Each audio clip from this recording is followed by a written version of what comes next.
आज मैं आप सभी से एक बहुत गहन और गोपनीय बात बताऊंगी। ये जो बात है ये मैंने अपने गुरुदेव जी की श्रीमुख से सुनी थी। बात उस समय की है जब सृष्टि बनी थी।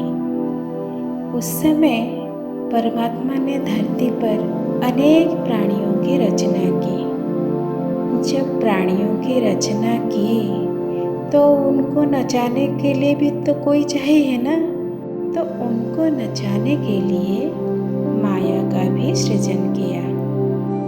कथा कहती है कि एक दिन श्री हरि विश्राम की मुद्रा में बैठे थे तो उनकी योग माया उनके पास रिष्ट मनोदशा में आई और उनसे कहने लगी, हे पालनहार, हे ब्रह्मांड नायक, आपने मुझे किस नरक में धकेल दिया? क्यों देवी योगमाया, क्या हुआ?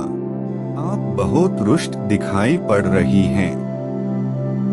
हे अंतर्यामी, आपसे कौन सी बात छिपा हुआ है? आपने जिन प्राणियों की रचना की है वे ना केवल दीर्घकार हैं वरन बहुत ही कुरूप भी हैं।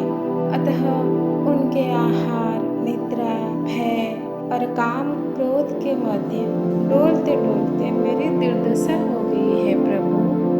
तीनों लोगों का स्वामी भगवान विष्णु माया की बात सुनकर कुछ क्षण के लिए मौन हो गए।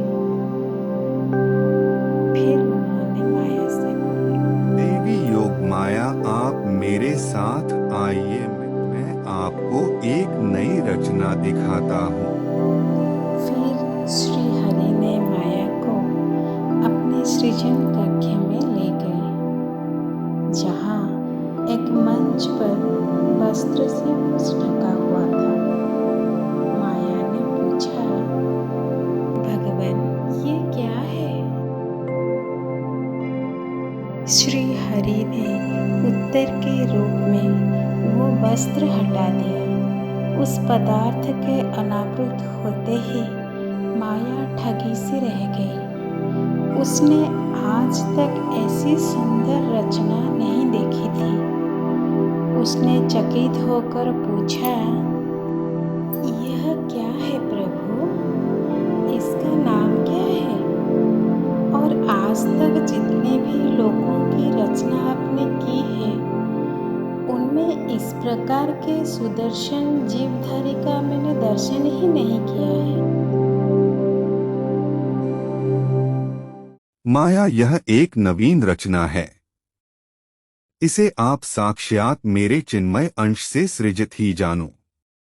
इस जीवधारी को आप मनुष्य के नाम से जानोगे।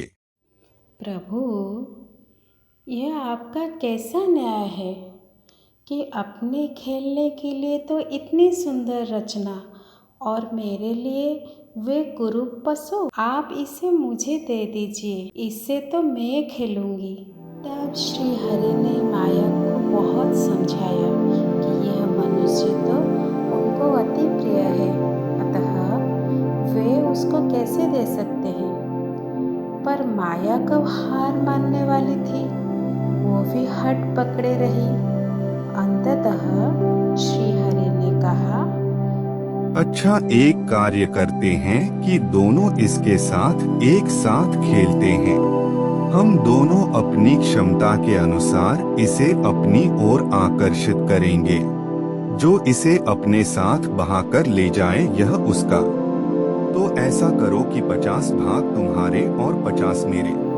प्रभु, तब तो यह मनुष्य निश्चित रूप से आपका ही होगा। यह तो खेल समानांतर शक्ति का नहीं हुआ। आपके आधे भाग के सामने मेरा तो बस चलेगा ही नहीं। तब बहुत देर तक कौन कितने भाग से मनुष्य को अपना बनाने के लिए आकर्षित करेगा, इस विषय को लेकर तर्क वितर्क होता रहा। अंततः यह निश्चित हुआ कि माया के द्वारा खींचने का भाग 99 अंश और श्रीहरि एक अंश से मनुष्य को अपनी ओर खींचेंगे। फिर भी माया शंकित थी।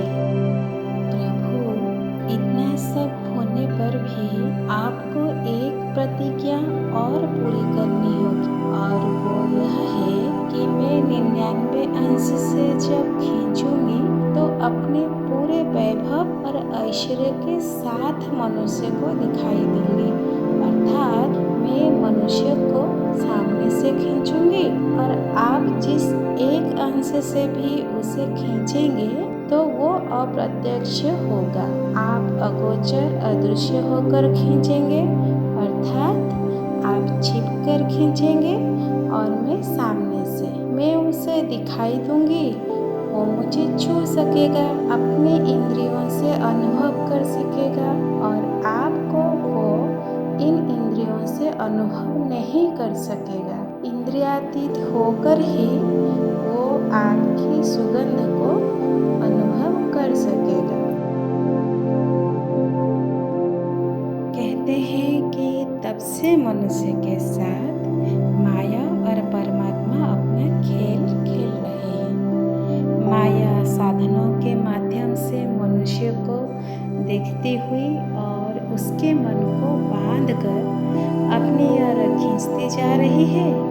वहीं दूसरी ओर श्रीहरि अप्रत्यक्ष रूप से मनुष्य को अपनी ओर खींच रहे हैं। पर जिस मनुष्य पर श्रीहरि रीझ गए, उसके सम्मुख माया सिर पटक पटक कर मर गई, किंतु उसने उसकी ओर देखा तक नहीं। माया का कोई पास श्रीहरि के उस स्नेह पात्र को छू नहीं पाया जिसे श्रीहरि ने चुन लिया। जो भी उनके द्वारा चुन लिए गए वे माया से अप्रभावित रहे। तो यह है माया और परमात्मा को लेकर वो सुंदर प्रसंग जो गुरुदेव श्री ईशान महेश जी के द्वारा रचित कृष्ण एक रहस्य पुस्तक में लिपिबद्ध है। परमात्मा सबकी भला